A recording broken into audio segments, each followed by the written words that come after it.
Vous voyez derrière moi le chantier du siècle de la cathédrale Saint-Fulcran de Lodève.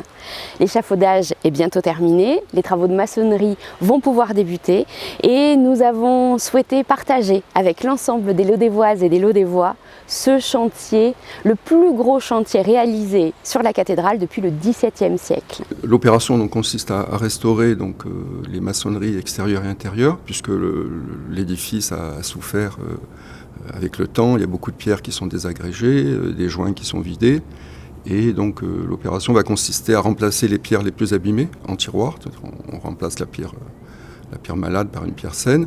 Et on a la chance de pouvoir bénéficier de matériaux identiques avec la réouverture d'anciennes carrières. C'était une chance qu'il y ait cette zone-là facilement accessible. Parce que l'autre carrière, c'était une des carrières d'origine, mais avec plus de contraintes pour l'extraction. Alors que là, bon, il n'y a pas trop d'impact. Voilà, et puis ça reste à taille humaine. C'est le gage d'une restauration réussie en fait. Si on a le bon matériau, tout se passe bien. Parce que visuellement, ça sera bien intégré. Et puis aussi au niveau technique, les matériaux sont contigus, sont compatibles avec les mêmes caractéristiques pétrographiques. Vous avez un appareilleur qui mesure les dimensions des blocs que vous allez changer. Voilà, pierre à pierre.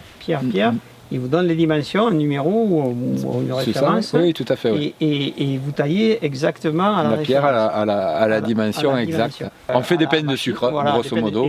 Et ensuite, on taille les faces, on taille les joints. Oui, mais ça doit bien se tailler. Voilà. Donc là, il faut qu'effectivement, il n'y ait pas de fracture.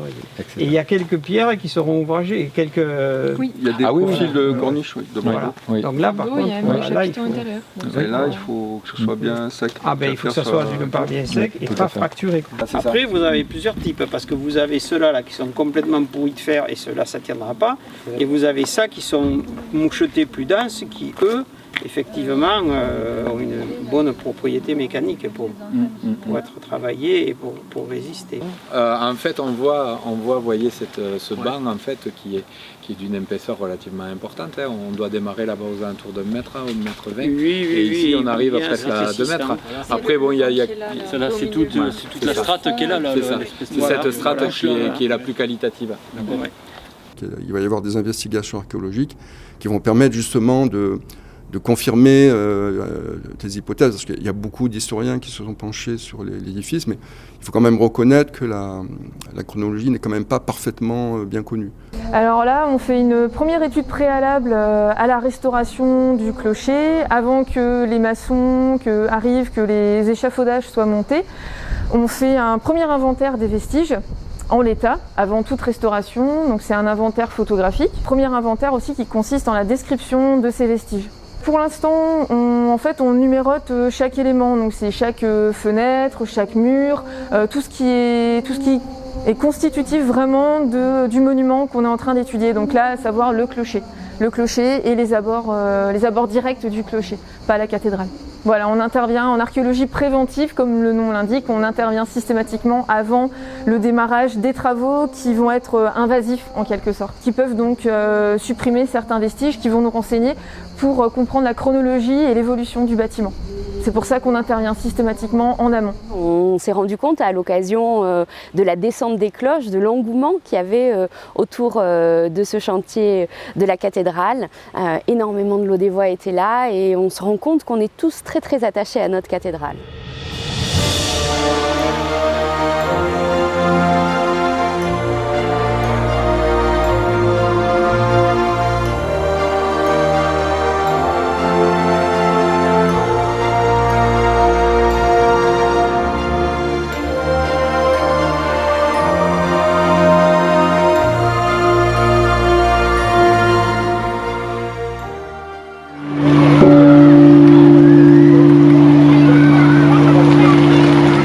Effectivement balayé d'une façon très large de multiples savoir-faire. Nous avons aussi des tailleurs de pierre et actuellement, ne serait-ce que pour la démonte des cloches, nous avons des fondeurs de cloches qui sont là et qui vont travailler sur ces cloches. Bon, artisan campanaire, c'est cloche de A à Z.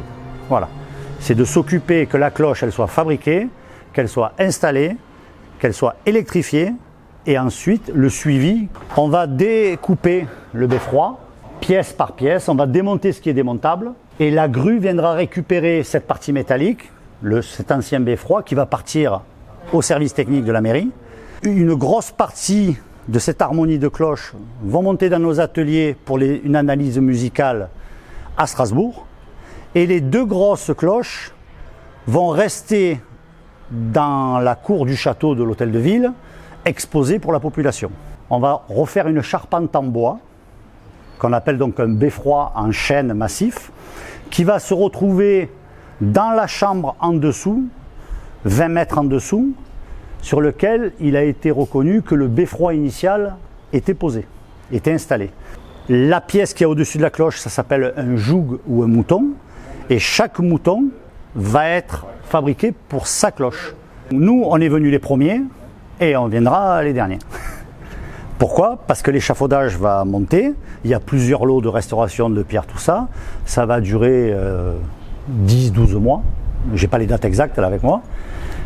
Et quand l'échafaudage va redescendre, quand l'échafaudage arrivera à la fenêtre inférieure, on reviendra pour remonter les cloches et bien sûr avant tout d'assembler la nouvelle structure en bois qu'on appelle le beffroi en chêne qui va supporter toutes les cloches.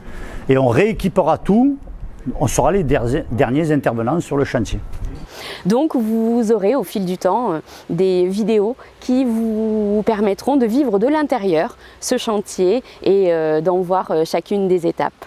Il était nécessaire ce chantier sur le clocher puisque des failles étaient apparues depuis des années et des failles qui fragilisaient l'édifice. Donc on a pu l'entreprendre parce que on a reçu une subvention très importante de l'État dans le cadre de la rénovation du patrimoine et le département et la région sont venus aussi pour nous aider à financer ce chantier d'importance. Donc à bientôt pour les étapes du chantier et régalez-vous.